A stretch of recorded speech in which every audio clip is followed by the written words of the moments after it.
kabajamtoota hordoftoota teennaa akkuma beekamu fiiziksii waliin eegallee turuun keenya ni yaadatama.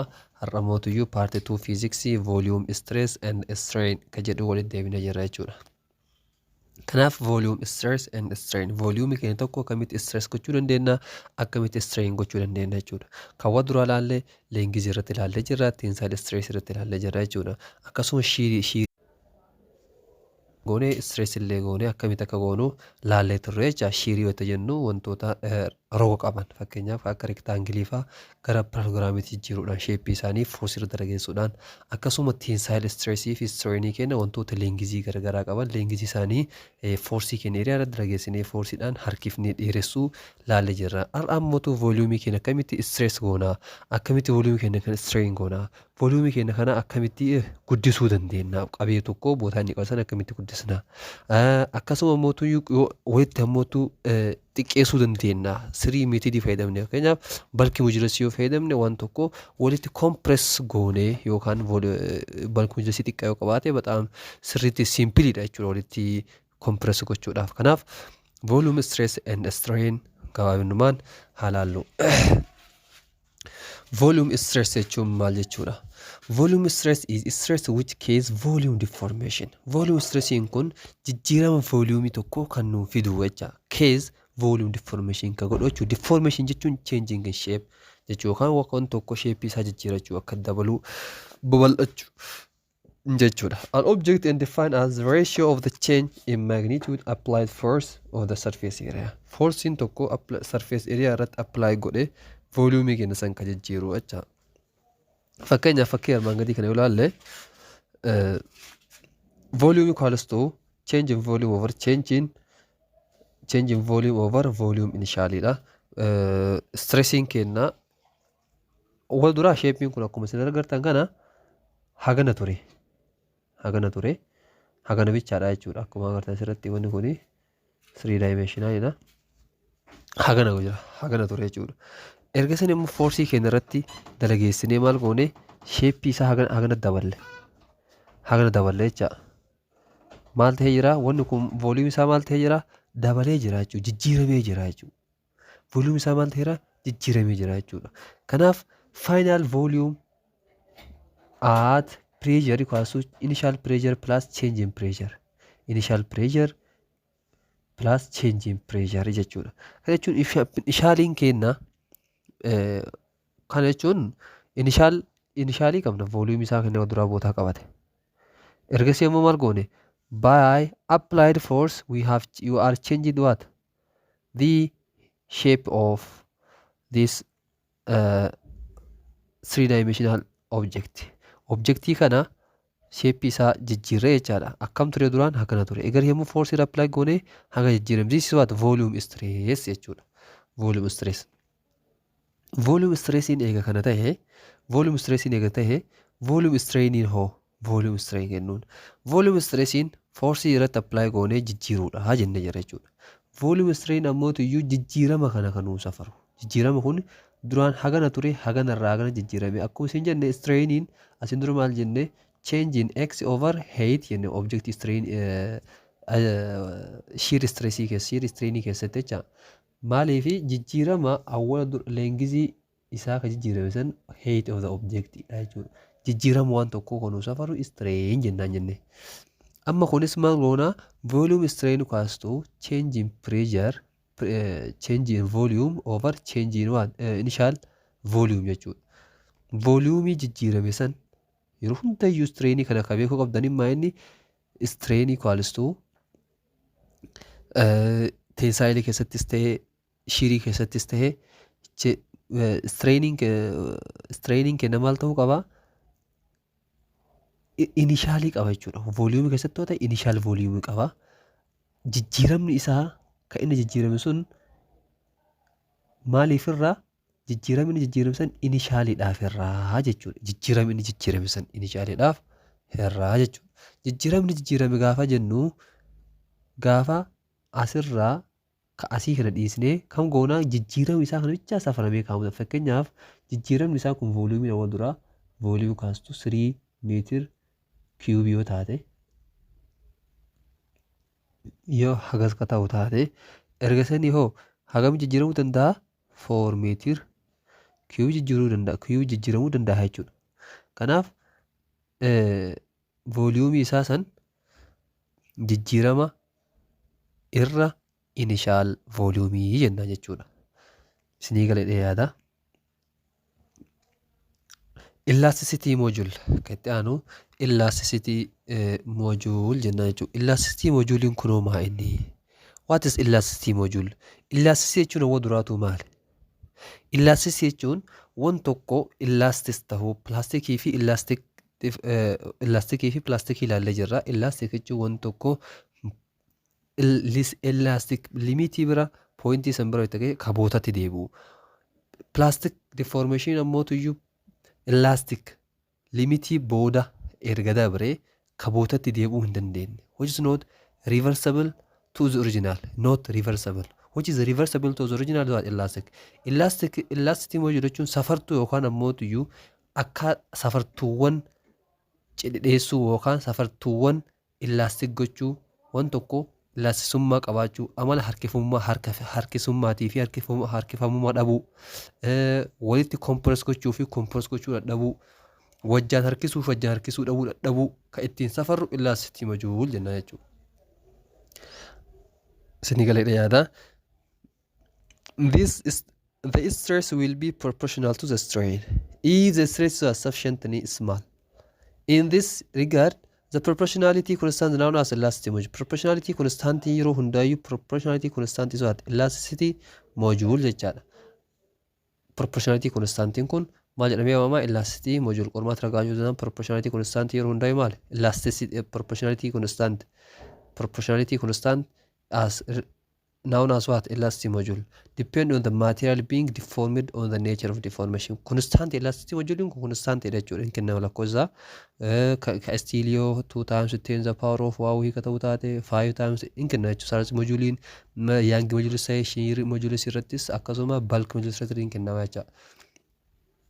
Kana hin ilaalta. Stress equals to elasticity module times strain jechuudha. Stressing kenna. Kana jechuun asirraa haa baafnu elasticity module mee. Elasticity module asirraa haa baafne. Elasticity module asirraa haa baafnu. Maal goona? Over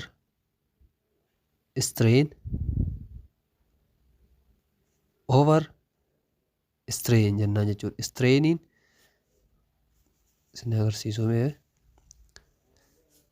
kuni stress equals to elasticity module times strain. Akkanami kanaaf maal barbaadna? Elasticity module. Formula elasticity module asirraa arganna. Over strain. So strainin baddi maal tafaa? Elasticity module bichaa hafaa jecha. Elasticity module equals to stress over strain jechaadha. Kanaafuu formulaan elasticity module barbaadaa isin jedhan akkam gootanii stress over strain jecha.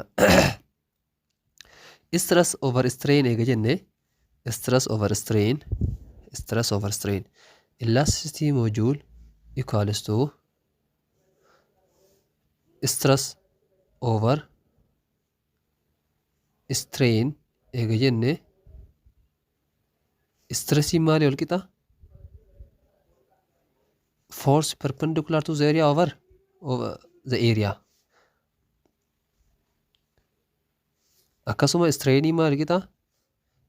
Change in x over or is the length is or the shear changing of the shape over height of the object, the original height of the object.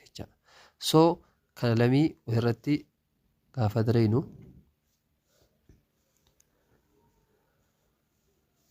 so elasticity module equals to force perpendicular to the area over change in x over height. So this is multiplied with this is multiplied with this. So force elasticity module equals to force perpendicular to the area times change in x over over area times height is elasticity module formula jechuudha. Kanaaf formula isaa asirraa arganne jechuudha. Isinii gala hidhee yaadaa asirraa baafnee elasticity module argachuu dandeenya jecha. This relation between stress and strain is analogous to Hooke's law. Hooke's law dha wal fakkaata. Hooke's law maal jedhee force is what? Directly proportional to is what?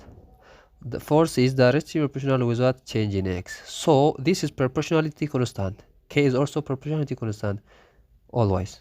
So force equals to negative K change in x. This is Hooke's law. Force is directly proportional with this. Kanaafu proportionality balleessuudhaaf dirqama constant wayiitiin baay'isuu qabna jecha. Constant ittiin baay'inu sun proportionality constant, force constant jedhamee waamee yeroo hedduu. Kanaaf force constant jedhamee beekama keen kun yeroo hedduu bakka hedduutti jecha. So relation between force and the extension of spring. Spring keessatti relationii fi extension relation between force and extension of the spring. Extension of spring fi force jidduu jiru relation isaa sanatti dalaga jecha. Yeroo isaa tokko samarii gochuudhaaf fakkeenyaaf asirratti akkatti waan tokko yoo jiraate original length. So waan kana yoo as qabnee harkisnee jijjiiramuu dhufa jechuudha. This change in x. This force is directly proportional with what? Change in x kanaan jedhe jecha Hooke's law. So there proportionality kana balleessuudhaaf dirqama maal gochuu qabna? Force constant tokkoon baay'isuu qabna jechuudha. So wanni kun waliif fallaadha. Forcein kana harkisaa inni kana walii harkifata jecha. So must be direction must be what? Direction isaa maal ta'uu qaba? Negative k change in x ta'uu qaba jecha. Forcein kana harkisaa kun immoo inni yoo gara elasticityin gara keessaa harkifata jecha. Kanaaf Hooke's law isa dalagee summary maaf no fidecha. The elastic module analogies the spring constant. Spring constant debe beekama jechuudha forcing kun. Corresponding three types of strain. There are three types of elastic module. Elastic module kana keessa three type jira. Tokkoffaa akkuma duraan laalle dheerina waan tokko harkisnee shiboota fi baarii waan tokko harkifnee dheerina isaa dabaluu. Lammaffaa solidii tokko ka dhaabate shape isaa dhiibnee jijjiiruu. Sadaffaa volume isaa maal gochuudha? Jijjiiruu. Compress goonee xiqqeessuu volume isaa guddisuu kanneen sadiidha jechuudha straight elasticity modulein. Elasticity module jechuun elasticity waan tokko ittiin guddisuu yookaan ittiin xiqqeessuu wanti sun elastic ta'uu qaba jechuudha. Not what plastic jechuudha. Number 1, Young modulus is the ratio of tensile stress to tensile strain jecha. Young modulus kun ratio tensile stress fi tensile strain. Kana jechuun tensile stress over tensile strain jecha. It measures the resistance of solid to change in its length and typically used to characterize a rod or wire. Stress under either tension or compression. Know that because strain is dimensionless. Strain is not dimensionless. Is dimension kallattiin qabu jecha. So quantity. Young modulus. This is Young modulus has unit force per unit area. Unit of what? Unit of force per unit area. Unit of tensile stress jecha. Force per unit area, which is what? Newton per meter square. So Pascal jechu Pascal argita. Kanaafuu unity inni godhu qabaatu unity nuti unity tensile stress is. Maaliif tensile strain unity qabu dimensionless jedha jechuudha. Gabaabumatti maal jechuu barbaade Young modulus kun maal safara solidiin tokko leengizii isaa akka dabaluuf yookaan ammoo tuyyuu leengizii isaa san akka hin daballeef ka ittisu.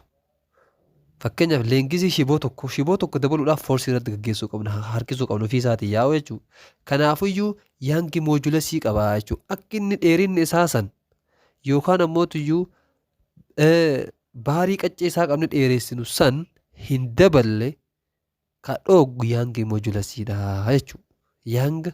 Young's modulus, the ratio of tensile stress to tensile strain can suffer more to resistance of solid to change its length and typically to characterize rod or wire stress under either tension or compression. Tension ta'uu danda'a, compression ta'uu danda'a. Tensioniin achirra jiru sun akka hin harkifamne dhoogu san shiboo san akka hin dhedheerane yookaan akka hin babal'atee shiboo tokko dhoyinee fa'aa bal'isuu dandeenya. Akka inni hin bal'anne dhahaa saniin humna hagas ga'uusan ka barbaachisu ka godhe Young modulus dha jechuudha. Young modulus qaba.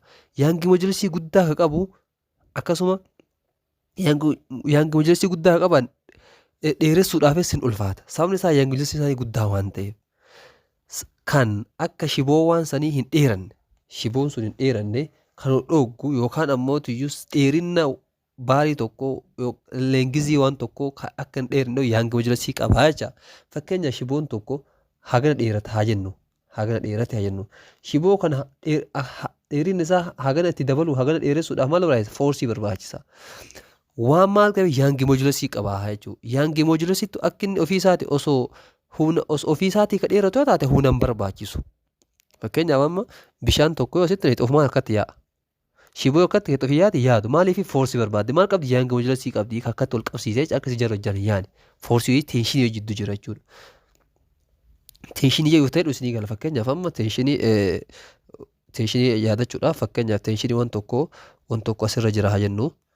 Teenshinii asirratti kubbaa irra raafnee jira haa jennu. Akka kubbaan kun hin cinne ka dhoggu maal teenshinii kana jechuudha. Foorsii haada kanarra jiru. Haadni kun mataa isaatti maateriyaalii biraati. Foorsiin haada san keessa jiru ammoo teenshinii jedhama jechuudha. Teenshinii jechuun waan sun akka inni yaane yookaan haadni sun haganarraa kan dheeranne ka dhoggee foorsiin keessa isaatti walitti qabee jiru sun teenshinii jedhama. Kanaafuu iyyuu young modulusiin teenshiniin sun ka shiboo irratti nu dareenuun dheerina waan tokko laastisitii waan tokko irratti nu dareenuun ka inni akkas dheerina san ittisu suni sheeppii isaa qabatee ka teessisu suni young modulusii jedhamee beekamaa jechuudha. Isinii galee dhiyaata.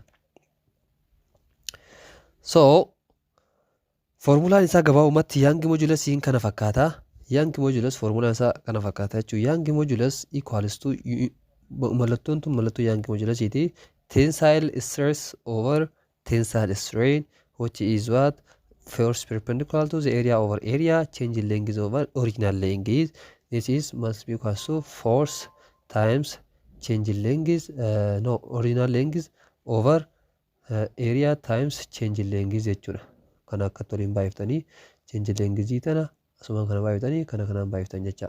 So this is already enough. Number 2 lammaffaa kalaallu elasticity karaa sadii ilaallee lammaffaa kalaallu shear modulusiidha. Shear modulusiin maali? Shear modulusiin shear gochuu waan tokko shearing jechuun fakkeenyaaf waan akkatti jiru tokko fakkeenyaaf sheeppii tana qabdi haa jennu.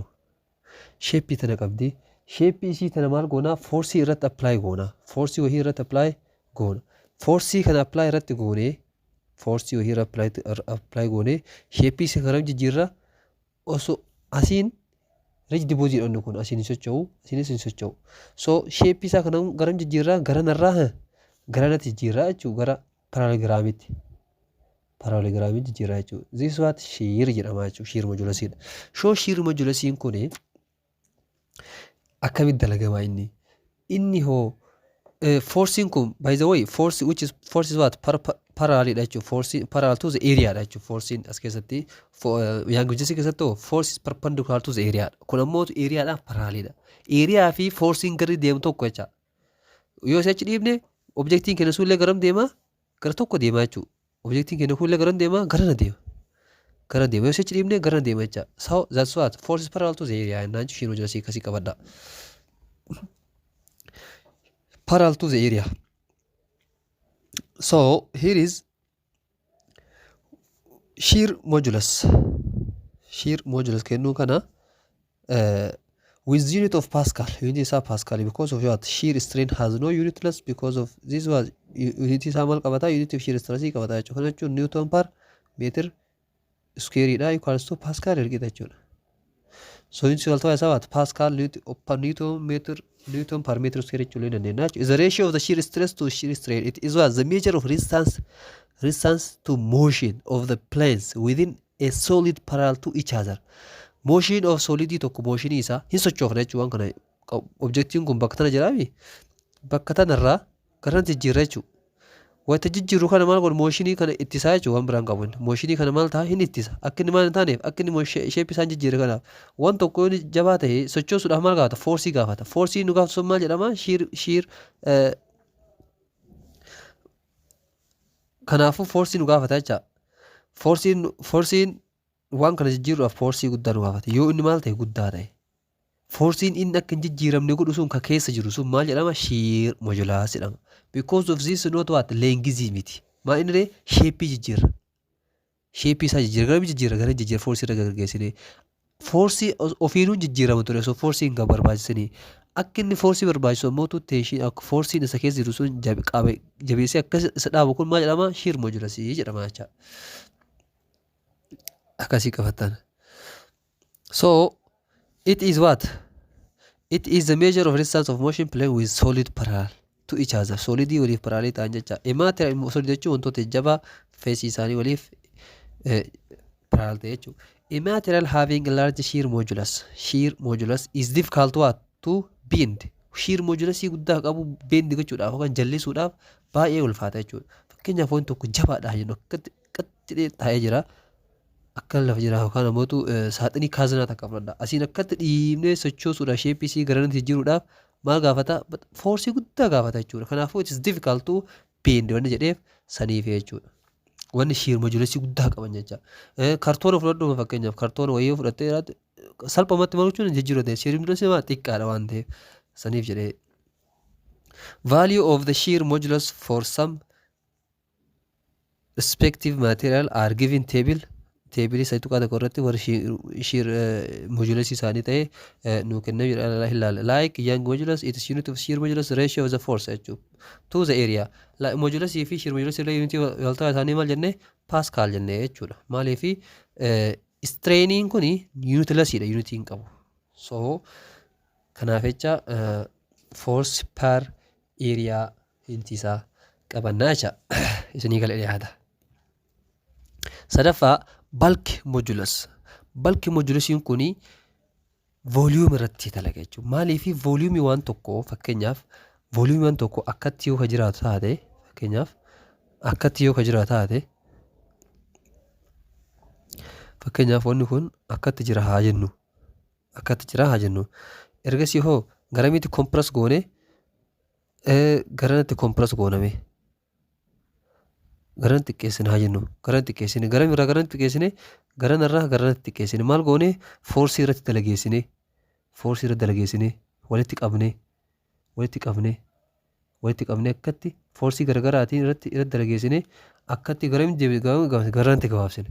Wanni kun maal jedhama? Bulk modulus jennaan jechuudha. Change in volume over change in what? Initial change in volume over change initial volume. This is what? Strain for volume compress jennaan jechuudha. Volume change in volume isaa hagana yoo taate volumiin duraan qabu asitti 4 meetir kiubii yoo taate asitti ammoo maal taati 2 meetir kiubii taate. This is what? Change in volume. It is what? Original volume jennaan jechuudha. Calculation irratti nu gaafate. So in this it is SI unit is Pascal akkuma kaani because strain has no unit in the strain unit in qabu unity waltaa jira saniitu maal Pascal is the ratio of the volume stress to the volume strain. Bulk modulus measure the resistance of solid or liquid to change in their volume. The resistance of volume of solid or liquid to change in their volume. Kana jechuudha volume tokko maal gaafata? Humna gaafata jechuudha. Maal garami jijjiiruudhaaf garanatti jijjiiruudhaaf. Restansiin isaan keessa jiru sun akkuma kaawwanii maal jedhama? Bulk modulus jedhama. Kan volume keessa jiru. Galee? Kan volume keessa jiru kun maal jennaani? Bulk modulus jennaan jechuudha. Restansiin isaan keessa jiru kun bulk modulus jennaan jechuudha. Kanaaf restansiin isaan keessa jiru kun modulus bulk modulus eega jenneen a material having large bulk modulus. Material liin tokko yookaan waan tokko large modulusii keenya kana guddaa yoo qabaatu taate large modulusii amma large bulk modulusii guddaa yoo qabaatu taate difficult ta'a jechuudha. Maal gochuudhaaf? Walitti compress gochuudhaaf akka deebisuudhaaf. Fakkeenyaaf solidii tokko kubbaa puulii san fudhadhaa. Kubbaa puulii fudhadhaa fakkeenyaaf. Kubbaan puulii tuni walitti compress gochuudhaaf sirriitti difficulty maal qabdire large bulk modulusii guddaa qabdi jechuudha. Sababa saniif jecha walitti compress gochuudhaaf bataamitti ulfaata sirriitti ulfaata jecha. Kanaaf large modulusii guddaa warroota qaban volume isaanii xiqqeessuudhaaf sirriitti ulfaata. Sababa kanaaf maal of keessaa qabanii modulusii of keessaa qaban jechuudha. Modulusii qaban jecha akkuma young modulusiin stringizii tensionii jabaa of keessaa qabu akkasuma shear modulusiinis large shear modulusii warra qaban difficulty akkuma ta'an harkisuudhaaf akka inni illee maal qaba forcii wantoota san walitti qabee cima bondii cima qaba jechuudha. So kanaafiyyuu shear bulk modulusiin forcii volumichi sun of keessaa qabuudha malee forcii isa alarra jiraateetii miti jechuudha. Alarra jiraatee fakkeenyaaf waan akka qoree harkaan tuquun dhoggosoo hin taane keessumatti jajjaba jechuudha. Walitti qabuudhaaf baay'ee tokko ulfaataa jecha large modulusii bulk modulusii kan qaban volume isaanii qannasuun yookaan ammoo akkanarraa akka deebisuun sirriitti difficultyidha jechuudha. Note that negative sign is included in what? Defining equation so that B is always positive. B is what? Bulk modulusii dha. Bakka bu'aan bulk modulusii eenyuun B dha. Kan young modulusii hoo Y dha. Y jettanii qabachuu dandeettanii kan shear modulusii S qabachuu dandeettanii jechuudha. So that B is always positive. An increase in pressure positive, change in pressure keessa decrease in volume negative and vice versa. Kana jechuun maal jechuudha? An increase in pressure yoo daballe positive change in pressure case decrease in volume. Volume akka qannasu taasisa. Sinigalee change in volume negative in volume and vice versa. Yoo pressuriin kenna qannase ammootu iyyuu volumiin kenna akka maal ta'uu ta'a akka dabalumu taasisa jechuudha. Yookaan ammoo sheeppii isaan jijjiiramu akkasuma ta'a jechuudha. Kana jechuun maal jechuudha? Pressure jechuun dhiibbaa. Yoo dhiibbaan asirra jiru kun dabale volumiin kenna kun maal ta'a? Hin qannasa. Isa qannasa. Yoo dhiibbaan asirra jiru kun akkatti dabalee dhiibbaan forsiin nu garagaraatti goonu pressuriin dhiibbaan nu goonu kun jabaa yoo ka ta'u taate pressuriin nu goonu kun jabaa yoo ka ta'u taate maaltu uumama volumiin kenna kun xiqqaata hacha hin xiqqaata. Sababni isaa maal? Because of what? Increase in pressure negative. Negative sign is not volume is negative. Volume is negative. Volume negative ta'uu miti. Maa inni ree qannasuu isaa agarsiisa malee volume negative ta'uu miti jecha. Kanaafuu qannasuu isaa agarsiisa. Maaliin? Hammaan qannasuu isaa agarsiisa jecha. Decrease in volume negative change. Negative sign san agarsiifte malee bulk modulusiin kun maal ta'eeti miti negative miti jecha inni. Negative miti akkasii qabachuu qabatan. Vice versa jechuun maal jechuudha? Pressuriin kenna yoo xiqqaa qannasu taate volume kennan dabala jechuus positive ta'a jecha. Volume dabala jechuun positive ta'a jechuudha. Kanaafuu is not about direction as other thing miti jechuudha. Maaliif increasing and decreasing bicha agarsiisuudhaaf jecha. Waan san akkasii irraa qabatanii yoo gaafii qabaatan hin gaafatan jecha keessan comment irratti gara chaanaalii keenyaaf telegiraamaatiin gaafii qabdanis yoo jiraate achirratti nu ergatanii siin dalaguu dandeenya.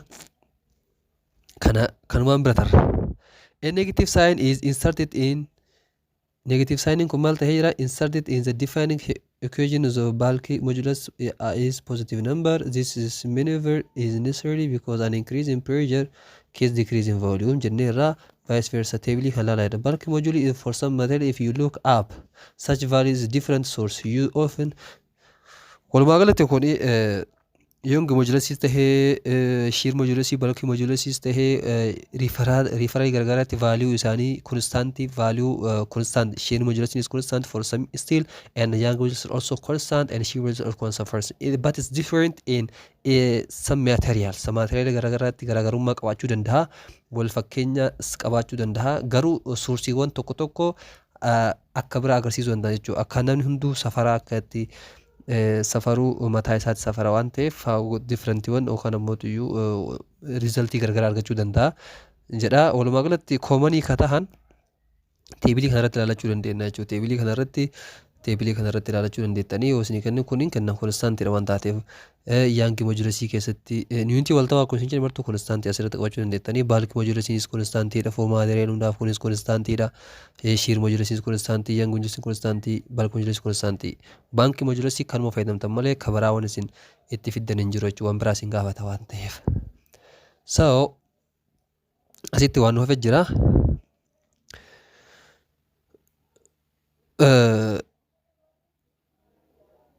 Asitti strain energy asirratti maal however no shear modulus and no Young's modulus are given for liquid because liquid does not sustain shearing stress or tensile stress. Shearing modulus fi Young modulus fi shear modulus maal dalagan jenne solid dha. Egalee solid irra dalagan. Maali fi no sustain shearing stress or tensile stress fi shearing stress hin qaban ka'en volume stress ni qaba waan ta'eef they are what shearing stress fi tensile stress qaban jecha jara lachuu maal solid object tokko shape isaanii jijjiirta kaan ammoo Young modulus ammoo tu length isaa dabalta kunoo volume dha bootaa inni qabate yookaan ammoo wanni kun agarra taata hagalatti deebisu that's what we call bulk modulus jechuu garaagarummaan jara sanii jechuu akkasiin qabanne akkasiin akkan ta'u ngorre. If shearing force or tensile force is applied to a liquid, the liquid simply flow the response jechuudha. Shearing force or tensile force applied to liquid to ta'e liquidiin maal ta'a response ta'a. Response jechuun fakkeenyaaf liquidii lengisi tokko foonee yookaan ammoo shearing force tokkoon liquidiin tokko as keessa jira jennu yoo goone akkam ta'a garuma jallataa jiru respoonsii kenna garuma kenna yoomaa takka forcii baay'ee san barbaachisu bishaan tokko fakkeenyaaf amma gara dhiibu akkana yoo baay'ee sitti ulfaata jechuudha maaliif respoonsii isaa baxaamitti sirriitti gadi bu'aadha jecha forcii gaafata xixiqqoo magana tuquu si barbaada kaan ammoo ta'u forcii guddaa shearing forcii illee guddaa gaafata sheepii tokko gara jijjiiruudhaaf kanallee dheeressuudhaaf sibiila tokko dheeressuu barbaadde ho'iftee dhohitee batteessita malee haga bishaanis response isaan simply flows in response jechuudha simply karaa simply dheeressuu yookaan ammoo gara fiitiitti sochoosuun hin ulfaataa jechuudha. So kana strain energy is stored in a stretch wire if the X stretch due to what applied force. Strain energy jechuun energy keessa jiru energy kam keessa jiru energy waan tokko fakkeenyaaf shiboo keessa jiru shiboon kenna akkatti jirti dheerachuudhaaf maal qabdi energy isii keessatti maal jedhama strain energy jedhama jechuudha. Strain energy because of jijjiirama dhufa waan ta'eef jijjiirama dhufa sirraa akkasii harkatti jijjiirama dhufa energy isii keessatti maal jedhama strain energy jedhama. Forcein isa akkasii harkifamee dhoogu sun maal jedhama Young modulus akka osoo kan dhohin energy keessatti maal jedhama energy stored in the stretch wire stretch keessatti energy keessa jiru energy qabdi kanaafuu energy suni maal jedhama strain energy keessatti akkamitti daleena energy kenna akkamitti daleena energy akkuma isin dura beeknu 1/2 kx square dha jechuudha kanaafuu haala kanaan dalaguu dandeenya jechuudha formulaa kanaan strain energy gaafannaa formulaan kun bakka hundattuu dalaga 1/2 kx square eessarraa dhufe fakkeenyaaf force equals what kx dha akkasuma miree work equals what fs dha jechuu dandeenya fs we have k equals to kx galchuu dandeenya jechuudha bakka irraa dhufe illee si agarsiisnu eeshi fakkeenyaaf energy equals what work if energy tokko work equals what change in energy dha jenne work equals to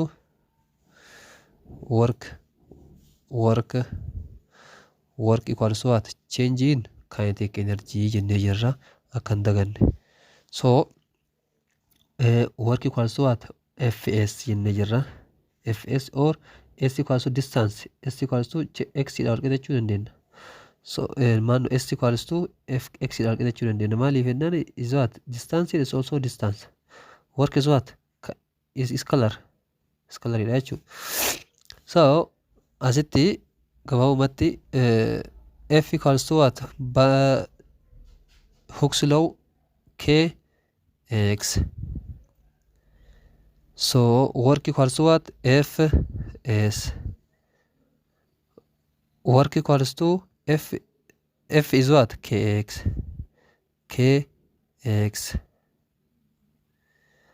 instead of s times s is what to x then work equals to what kx equals to work equals to 1/2 kx square dha achirraa dhufe jecha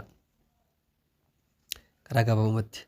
So kana formula derive gochuu dandeettanii. Young modulusiin constantiidha. Kana eega jennee fakkeenya kana halaallu meemma. Suppose that the tension in the cable is what? Tension in the cable is what? 940 Newton as the actor reaches the lowest point. Harkis lowest point again. What diameter should what? 10 meter longest. Diameter in some man gaafate masiti diameter gaafate jechaadha. 10 meter long steel wire. Original length isaa meeqa? Original length isaa meeqa? 10 meter long steel wire dha jechuudha. Wani kun maali? Steel dha. If we do not want it to stretch, more than 0.5 centimeter harkisuu barbaanne under this condition, what is diameter? Diameter isaa maal ta'a jedhu gaafate. Asitti nuu kenname jira, fortiin kenname jira, young modulusiin as keessa jira, teebilii kana keessa ilaalachuu dandeenya. Dheerina wanni kun original length isaa 10 meetiridha. If you do not want to stretch more than change in x in isaa jijjiiramni isaa meeqa? Duwwaa tuqaa shanii change in length isaa jechuudha. Duwwaa tuqaa shanii maanu gaafate diyaametirii itti galchuu bichaadha jechuudha. Givinii keessatti wantoonni nuu kennaman tokkoffaa yaangi modulusiin nuu kennamee jira. Meeqa nuu kenname? Istiiliidhaaf jechaadha. Wanni nu dalagaa jiru kun istiiliidha. 2 times 10 to the power of 10 Newton per meter square dha. Akkasuma forsiin irratti dalageeffame sun nuu kenname jira. Meeqa nuu kenname? 940 jechuudha. Newtonidha forsidha.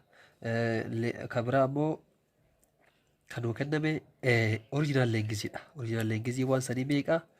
10 meetirii nuu kenname jira. Akkasuma change length isaa meeqa nuu kenname? 0.5 centimeetirii nuu kenname jechuudha. Kanaaf wanni kun akkam jira? Shiboodha. Istiilii tokko akkatti jira jechuudha.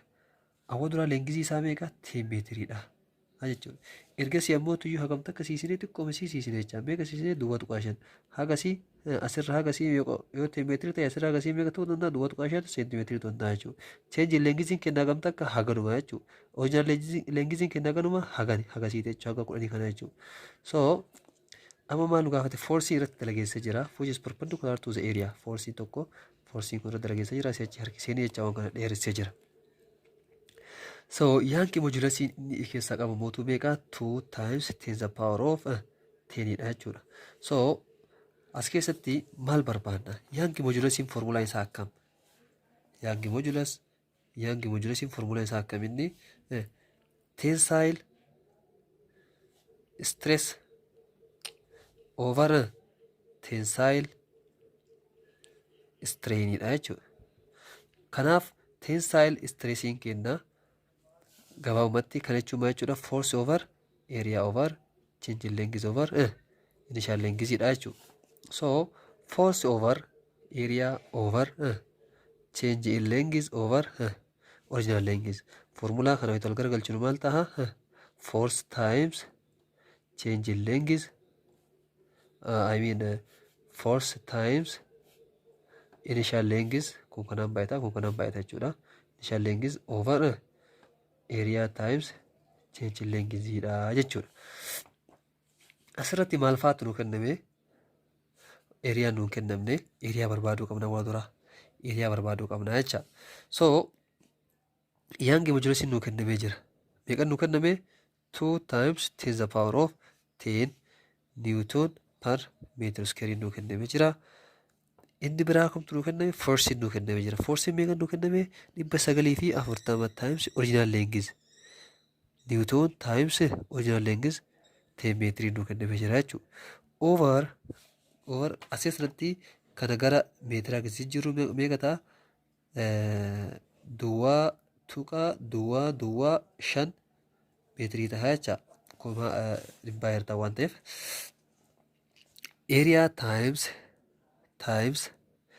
times what? Times duwwaa tuqaa duwwaa 5 meetiraa jecha. So area giza barbaannu maal gochuu dandeenya? Yoo barbaanne gama lachuu maaliin baay'isuu dandeenya? Eeriyaan baay'isuu dandeenya jechuudha. Gama lachuu eeriyaan baay'ifnee gama lachuu eeriyaan baay'isnee eeriyaa itti baay'ifnu eeriyaan kun eeriyaa kanan balleessaa eeriyaa tafaa over lakkoofsa kanaan jecha. Eeriyaa equals to gabaabumatti 940 niwutoon times 10 meetira over 2 times 10 the power of 10 Newton per meter square times 0.005 meetira jecha. So lakkoofsa kanaa wanta waliin baay'ifnu lakkoofsa kanaa kun meeqa taha? 940 0 takka daballee Newton meetirii taha. Kun abbootiyyuu 2 times 10 the power of 10 Newton per meter square times 5 times 10 the power of negative 2 dha jechuudha. So lakkoofsa kanaa karaa gabaabaadhaan waliin baay'ifna 944 Newton meter per kana waliin baay'ifnee kanaaf kan waliin baay'ifnee wandoo salatti ta'uu dandeenya jechuudha. 2 times 5 times 10 the power of 8 jechuu dandeenya. Kana jechuun 10 dha. 940 Newton meter per 10 times 10 the power of 8 dha. Newton per meetirii taha jecha. Newton per meetirii taha. So area equals to 9000 Newton meter per 1 times 10 the power of 9 Newton per meetirii taha jecha. Kana wayita waliin baay'ifnu meeqa arganna? Kalkuleet gootanii meeqa argattanii? Area meeqa arganna? Kalkuleet godhaa kalkuleeshinaa itti galchaati. Megasiin kittaan baay'isee rakkisa waan ta'eef 9.4 times 10 the power of negative 6 meter square dha jechuudha. Area waan ta'eef. So eegi area argannee diameetirii jechuun maal jechuudha? Diameetirii equals to twice of radius jecha. Jechuun diameetirii isin martinuun beektanii diameetiriin dheerinna asirraa hagasii jiru yoo taate asirraa agasii kan immoo raadiyeesiidha. Asirraa agasii kan raadiyeesiidha. Diameetiri equals to twice of this radius jecha. So raadiyeesii diameetirii argachuudhaaf maal goona? Jalqaba area equals to what? Pi r square dha. Akkuma isin beektan eriyaan unit akkatti barbaadama. Asirraa maal argachuu qabna? Raadiyeesii argachuu qabna jechuudha. So radius equals to radius square equals to what? Area per pi dha jechuudha. So radius equals to under radical area per radius jecha. Area per pi dha jechuudha. So asitti ol deebina. So radius equals to under radical the value of area is what? 9.4 times 10 the power of negative 6 meter square per the value of pi is what? 3.14 jecha. 3.14. So kana wata radical jalaa baaftan lakkoofsa kana hirtanii raadiyeesii meeqa argattu? Raadiyeesii meeqa argattanii? 1.7 times 10 the power of negative 3. 10 the power of negative 3 taha. Calculate godhaa calculationii 1 point akkasiiqa 10 the power of negative 3 siqa dhiifama. Negative 3 siqa jechuudha. So what's diameter? Diameter equals to twice of radius. Wanta siqfamu akkana taha. Calculate godhaa isinis. So diameter equals to what? 2 times 1.7 times 10 the power of negative 3 jecha. So diameter equals to 1.7 times this is already meeqa taha 3.14 in ta'u times 10 to the power of negative 3 jechuun 1.7 times 3 taha jecha diameetirii akkana taha jechuudha. Yoo barbaadan immoo diameetirii equals to what 3.4 millimeter jechuu dandeetta. Maaliifi negative 3 isaati miiliidha. So haala kanaan dalaguu dandeettanii jecha.